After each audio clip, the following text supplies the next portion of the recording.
व्याकुल होते जा रहा हूँ। पुत्र, सफर की दुकान को उतारो, धीरे धीरे सब मालूम हो जाएगा। माते, मेरी सफर की थकान तो केवल पिताश्री के दर्शन करके ही दूर हो जाएगी। आप मुझे बताइए, पिताश्री कहाँ हैं? पुत्र, पहले कुछ खा पी लो, कहती तो हूँ धीरे धीरे सब बता दूंगी।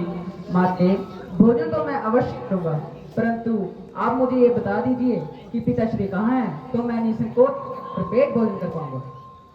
ओहो पुत्र, कहती तो हूँ धीरे धीरे सब पता चला जाएगा। आश्चर्य की बात है माते, क्या एक माँ भी इस प्रकार अपने बेटे से यूं हट करती है? शत्रुघ्न, तुमने देखा माता किस प्रकार मुझसे हट कर रही है।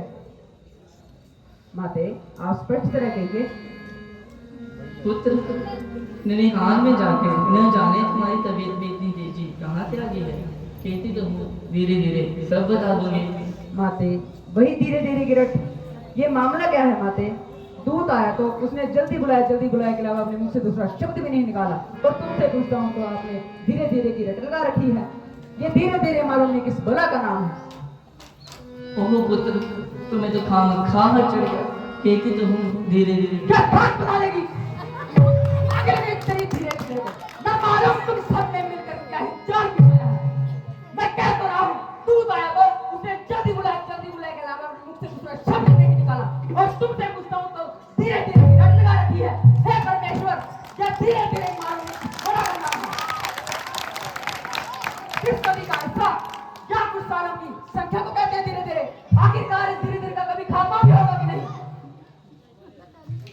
पुत्र, पुत्र, पुत्र, अफसोस है तुम्हारे पिताजी स्वस्थ ही आ गए।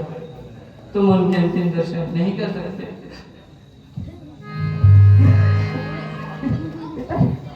पिताश्री,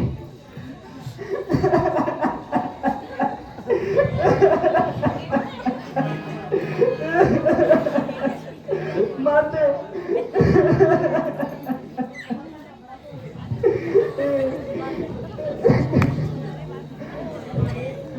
माते,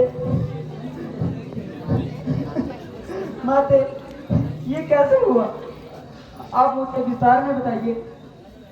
पुत्र, कुछ नहीं हुआ। महाराज ने राम और लक्ष्मण की जुदाई में अपने प्राण त्याग दिए।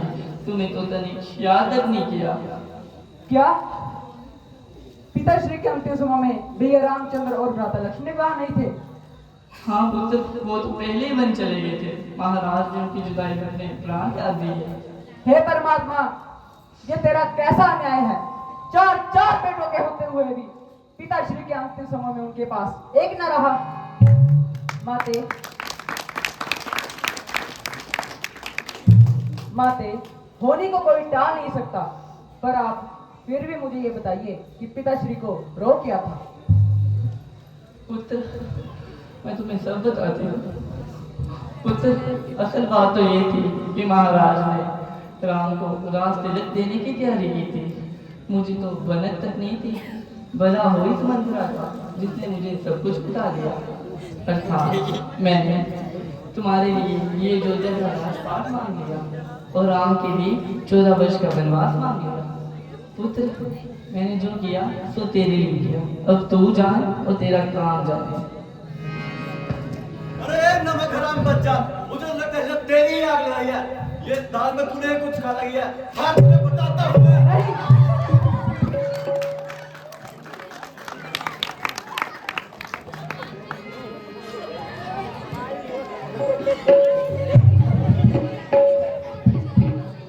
नहीं शत्रुघ्न, अब जो कुछ होना था सो हो लिया। हमें अपने कर्मों पर जो होना था सो हो लिया। अब तबीयत को टिकाओ और एक स्त्री पर हाथ उठाकर अपने कुल पर कलंक ना लो।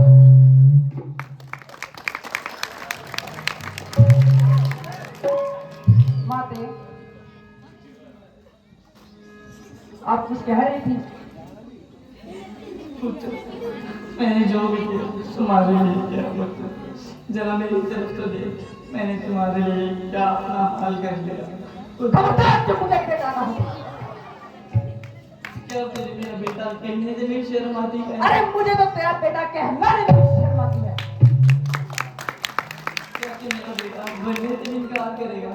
पुत्र, जरा मेरी तरफ तो देख। मैं तुझे कितनी बार कहूं कि तू मुझे बेटा कहने का अधिकार खो चुकी है। वाह बेटा, जब मेरी नीति का बदला देने का समय आया तो तू यूं भागेगा?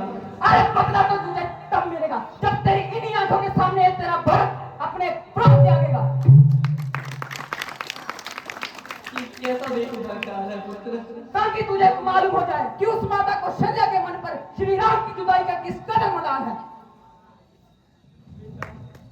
जरा मेरी तरफ तो देख, मैंने किस कदर खून पसीना एक किया है तेरे लिए। अरे क्यों बेटा कह कह के मेरी छाती जला रही है, जैसे मेरे तीर मेरे सीने पर चला रही है। तेरी वजह से ही पिताश्री ने अपने प्राण त्यागे। धर्म की साक्षात मूर्त प्रभु श्री रामचंद्र का वनवास मिला। वे ये लक्ष्मण जो कि मुझे सबसे प्रिय थे, उनसे जंगल की धूल चढ़वाई। माता सीता जैसी पतिव्रता स्त्री को और उनका जीवन जो है तुमने वो व्यर्थ कर दिया। इतना सब पाप करके तू मुझे बेटा कह के अपने पाप में अपना भागी बना रही है। अरे डर, मैं तुझे क्या माफी से दूर हो जा।